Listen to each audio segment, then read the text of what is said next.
Back in 2023, I made a video predicting that Usher would perform at the Super Bowl, and it actually ended up happening. And his performance was definitely something.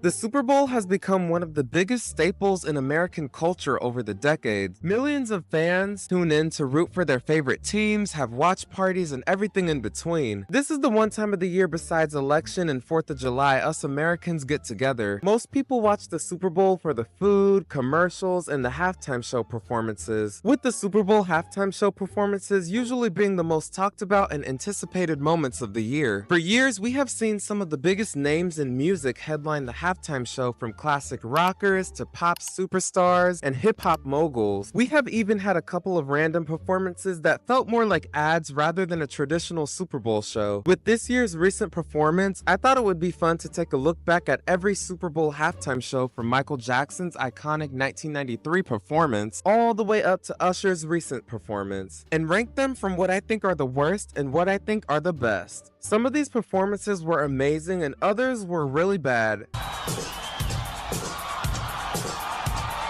Michael Jackson's Super Bowl performance was just amazing and iconic. He literally set the bar so high for what a Super Bowl halftime show could look like. After a few years of, whatever performances from other artists, the Super Bowl took a dip in viewership and ratings, so they needed someone fast to get young people to watch, and that person was Michael Jackson. His performance just had so much energy and gave us that classic 90s pop star magic. He came out on that stage and literally stood there for 2 minutes doing nothing, and the crowd just lost their minds. I really liked this performance, just wish the set list was just a bit better, but it was a good start for what was to come over time. So for that, I put it in the A tier. So this performance was a medley of some of the biggest names in country music from the 90s. I'm really surprised Garth Brooks wasn't in this show since he was one of the most popular country artists back then. But anyways, this performance was honestly a pretty big letdown from having Michael Jackson the previous year. Just a decent and forgettable Super Bowl show. So I think I'm gonna put this one in the D tier. I got a bad feeling about this. This was definitely one of the most unique and bizarre Super Bowl halftime shows I've ever seen. It was basically a giant commercial promoting the new Indiana Jones dark ride at Disneyland. This show had a stuntman, actors, explosions, and live singing from Tony Bennett and Patti LaBelle of all people. To me, this performance was impressive but super bizarre and out of place. This felt more like something that belonged at a theme park rather than the Super Bowl stage, so I put this one in the D tier as well. Miss Ross the Boss performed this year, and this was definitely on par with Michael Jackson's from previous years, minus the intense dancing. This was a high-energy halftime show where she performed her hits from the Supremes, and even some hit songs that weren't even hers. Besides some awkward costume changes here and there, I really enjoyed this year's performance. She even finished by being escorted on a helicopter out of the stadium. Diana Ross definitely had one of the most iconic exits in Super Bowl history, and for that, I put her in the B tier. This was a weird show from start to finish. This was yet another ad, but this time around for the Blues Brothers movies that was released back in the year 2000, and the movie actually flopped. The performance was just all over the place and super cringe. James Brown showed up and he couldn't even save this show. It was just a bad performance overall, so I put this one in the F tier. I actually really enjoyed this performance. This year we had a big Motown celebration, celebrating the 40-year anniversary of the iconic record label. So many people were in this performance, including Smokey Robinson, Boyz II Men, The Temptations, and Queen Latifah. Besides some really bad singing, this was a pretty solid halftime show. Not excellent, not bad, just okay. C tier. This performance really surprised me. This year's Super Bowl was held in Miami and was just so vibrant and colorful. Everything about it was just so fun. Stevie sounded amazing, Gloria looked great, the hits were just there. This was just a fun time and a great way to end the 90s. I'm gonna put this one in the B tier. So here we have yet another Disney Super Bowl show, and honestly, what was this? This one was promoting the latest parade at Epcot, and it was definitely something. It was just so random and all over the place. Some of the hottest singers from the Y2K era, Enrique Iglesias, Christina Aguilera, and Toni Braxton all made appearances for some reason. Phil Collins was also here singing songs from the recent Disney animated film Tarzan, which were all just bangers. Besides Phil Collins, this performance felt out of place and was just so bizarre, forgettable, and boring. I would give it an A for effort, but I'm sorry, this performance just wasn't good. I have to put it in the F tier.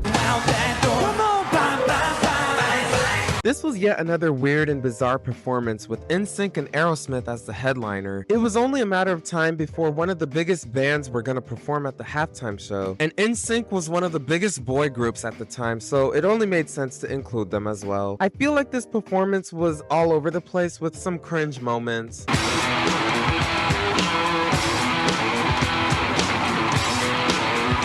They even brought out every early 2000s artist you could think of, like Mary J. Blige, Britney Spears, and Nelly. They also brought out Ben Stiller for some reason, who honestly didn't really need to be there. Yeah, just a lot of weird things going on with no cohesion, but overall a fun time. C tier.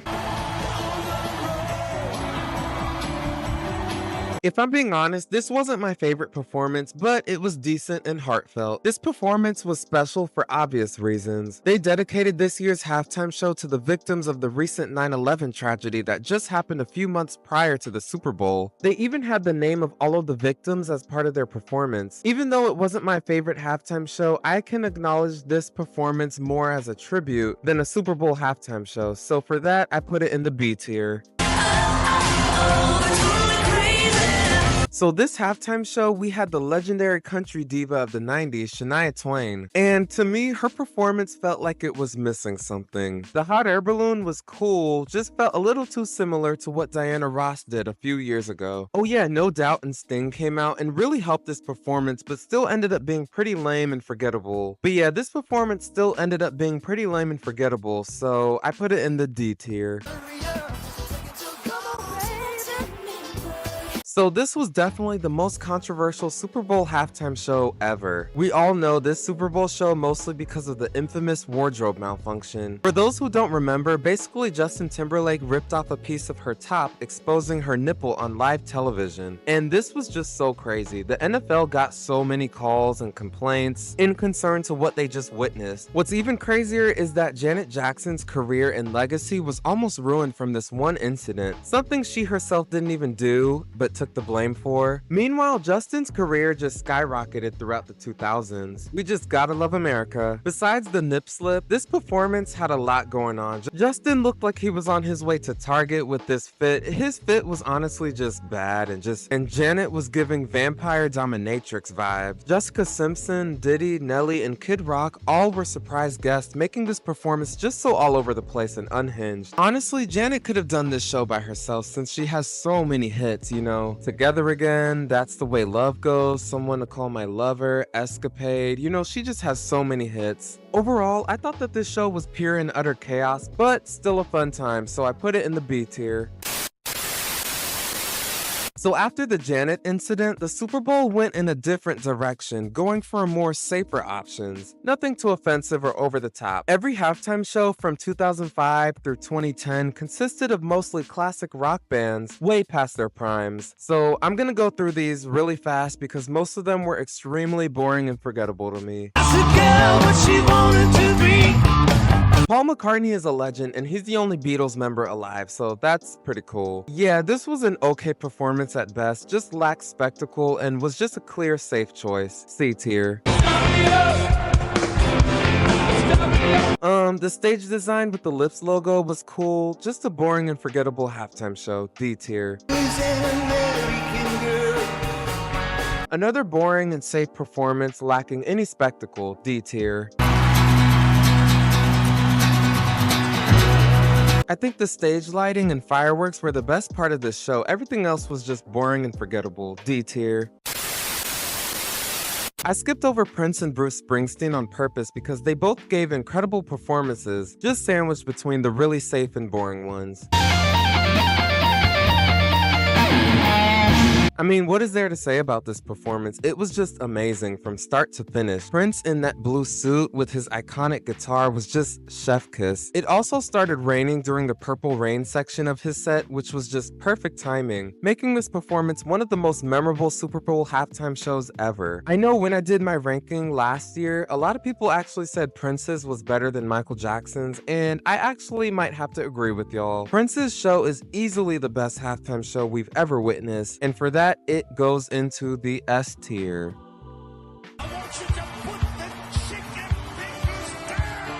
Bruce just has so much charm, swag, stage presence, and star quality to entertain everyone. I mean, the hits were there, the fun was there, he brought out a referee which was just so funny and memorable, and his speech got me so hyped in the beginning. So I'm gonna put this one in the A tier. And now onto the heavy hitters from the 2010s and beyond. Tonight's the night.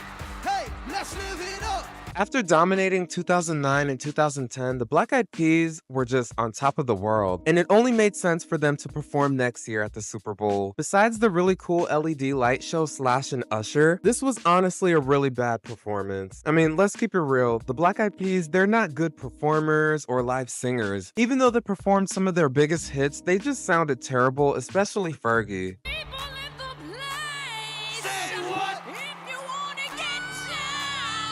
I saw another YouTuber say that they actually kind of looked like the Chuck E. Cheese robots, and I couldn't agree even more. They do look like them. Just weird dancing, robotic movements. Yeah, I'm putting this in F tier.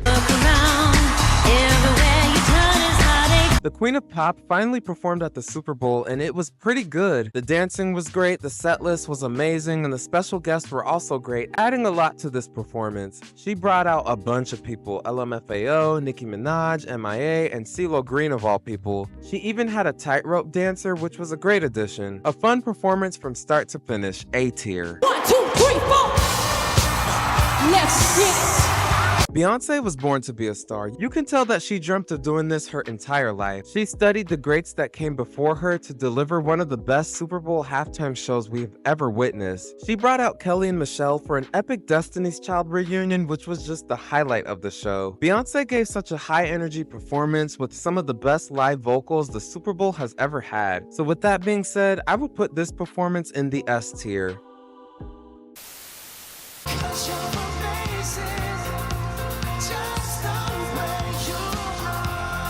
I felt like at the time, he was a little too early in his career with only 2 albums out. Besides that, Bruno did great and played it very safe compared to when he returned a few years later. The Red Hot Chili Peppers also made an appearance. This performance was good enough and had some good moments sprinkled in here and there, just very safe and took no risk. But overall, a pretty good performance. So for that, I put it in the B tier.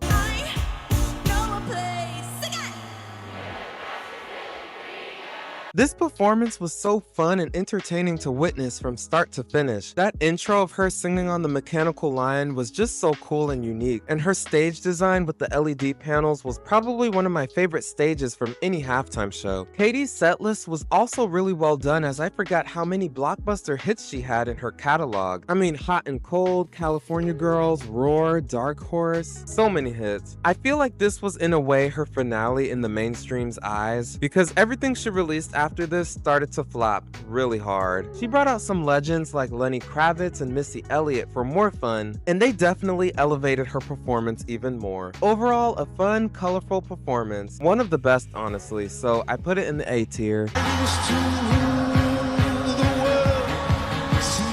So this show started off what seemed to be an okay performance with Coldplay. Don't get me wrong, I do love some of their music, but they just don't give me Super Bowl performance. On a good note, things did get really interesting once Beyonce and Bruno Mars showed up to save the day. They were the clear main draw of the show and just killed it. The choreography was just amazing, and the dance battle they did, iconic. And I honestly forgot Coldplay was even there. They all came together at the end to sing and showed a montage of past performances, which was nice, just slowed the momentum down for me, so for that I put it in the B tier.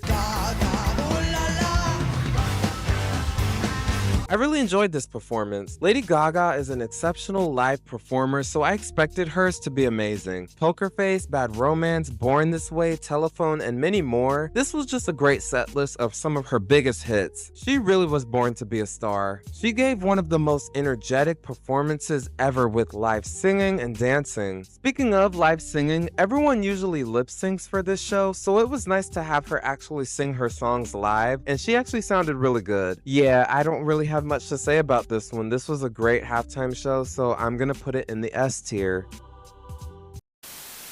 Come on and let me see what you're twerking with. So, Justin Timberlake got invited to perform once again for the Super Bowl after the whole Janet situation, and I'm honestly really shocked that they even asked him to come back after what happened last time he was here. And him being allowed to come back is honestly very telling, but anyways. Now, I do like most of his music, but his performance was just lackluster and forgettable to me. I get that he kind of had to play it safe this time around, but this performance was just so bland and vanilla for my taste. The dancing was safe, his outfit was whack, and the Prince tribute just felt off, especially coming from him of all people. Yeah, this performance was just okay. Not that great or stand out compared to the others. It just lacked that big wow factor moment and needed more energy, so I put it in the D tier. This halftime show was a travesty. Just so bad and pretty lazy in its overall execution. Adam Levine isn't a great singer and literally sounded and looked like he was a hungover uncle. Funny how he was a judge on The Voice when he himself doesn't have a voice, but that's besides the point. There were a lot of weird parts with some bad singing from Adam. The SpongeBob tribute was really cool and honestly could have been the whole show. Travis Scott also made an appearance for this performance and it was just terrible and awkward. He honestly sounded so awful to me, and he's just not a great live performer. Big Boy from Outkast also made an appearance and he definitely elevated this performance, but not enough to completely save it from being awful and terrible. So I put this one in the F tier. I'm not gonna lie, going into it, I wasn't super excited about this performance, but it ended up exceeding my expectations, and I ended up really enjoying this one. J-Lo and Shakira did an amazing job performing their hits. The performance felt like a giant party and celebration of Latin culture and music. Also, it being held in Miami helped with that aspect. Everything from the special guests, to the choreography, to the lighting, to the stage presence. This performance just had it all. And I really liked this one. This was definitely a high-energy Super Bowl halftime show performance that we will never forget, and it all happened right before the lockdown of 2020. So I'm gonna put this one in the S tier as well.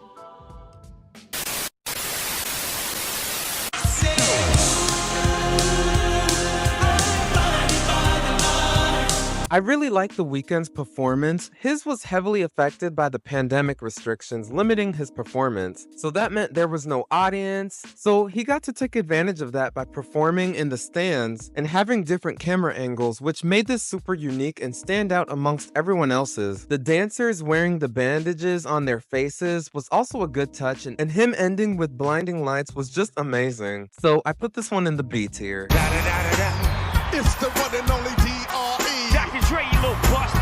So this was the first year in history where hip-hop artists were the main headliner for the halftime show. Dr. Dre, Snoop Dogg, Mary J. Blige, Kendrick Lamar, and Eminem all joined forces together for this ode to California and hip-hop culture, and it was just amazing. Oh, and 50 Cent also appeared, and he was looking like a piñata ready to pop. It was just so nice seeing all of these legends come together and join the center stage. Everyone just looked amazing, and they had one of the coolest stage setups I've ever seen. You can tell there was a lot of thought put into this show. I wish each artist got to perform more of their hits, but it was still a fun show. This was the cookout of all cookouts. They did this for the culture. A tier. After years of declining, Rihanna finally decided to have her concert at this football game, and I really enjoyed this one. I felt like having her and some of her dancers suspended on the floating set pieces was a really cool and super creative concept. Speaking of, her dancers were dancing like their lives depended on it, okay? Rent was due. Rihanna, on the other hand, was holding back mostly because she was very pregnant at the time with her second child. I'm not gonna lie, when the camera zoomed out and showed that she was pregnant, I knew we weren't gonna get a new album from her anytime soon. I felt like she performed the most hits out of any artist. Her set list was just insane. Her performance would have been a little bit better if she would have brought out some guests, maybe Jay-Z or Kanye, or even Drake. Yeah, Drake! And maybe if she would have had a costume change, you know, that would have been something cool too. Overall, this was a decent and entertaining performance. Just not my favorite, so I put it in the C tier. And finally, we have the most recent performance with Usher's halftime show, and I really enjoyed his. He took us down memory lane, performing all of his major hits like Yeah, You Don't Have to Call, OMG, Caught Up, You Got It Bad, and so many more, showing us he still got it after all these years. He also sung live, which is very rare for the Super Bowl. Side note, I'm actually really surprised that he didn't perform You Make Me Wanna and DJ Got Us Falling in Love. You know, those are some of his biggest hits, but I digress. He can only put so much songs in this 13-minute performance, so I get it. This performance was giving me Vegas residency mixed with a little bit of ATL. It was just so fun. This was just such a good high energy performance. Usher even came out on roller skates at one point, which was probably my favorite part of the entire show. He brought out so many guests like Ludacris, Lil Jon, Her, Jermaine Dupri, and Alicia Keys, which, speaking of, Alicia looked amazing, but sounded dry during her opening note. Find the note. Find the note. Besides sounding off-key, they did amazing. Usher is one of those artists that you just expect nothing but excellence from. So for that, I put his performance in the A tier. So yeah, that was my ranking of every Super Bowl halftime show, from worst to best from 1993 to 2024. There were some good ones and some that were really forgettable or just plain awful. But all in all, they were all very entertaining and still fun to watch. I think Pink would be a great choice for Super Bowl because, you know, she does all the trapeze stuff, she sings live, she dances, she has a bunch of hits. Yeah, Pink would definitely be a Super Bowl performer. I think Chris Brown would also be a great Super Bowl halftime show, but let's be real, they're not gonna ask Chris Brown because he's way too controversial. Same with Kanye, he's way too controversial. Justin Bieber could possibly do it, Miley Cyrus, Lil Wayne, maybe Nicki Minaj. It's most likely gonna be Taylor Swift, as she's just so dominant right now. You can't escape her. She's just everywhere. I'm not the biggest fan of Taylor Swift, but she does have a lot of hits and she has a big fan base. So yeah, Taylor Swift is most likely going to do it next year. So who were your favorite Super Bowl halftime show performers? Who had the best performance and who had the worst? Also, let me know, who would you like to see perform at the Super Bowl in the next couple of years? Let me know down below. Thank y'all so much for watching this video. I really appreciate each and every one of you all. Please feel free to like, share, and subscribe for more fun videos just like this. See ya!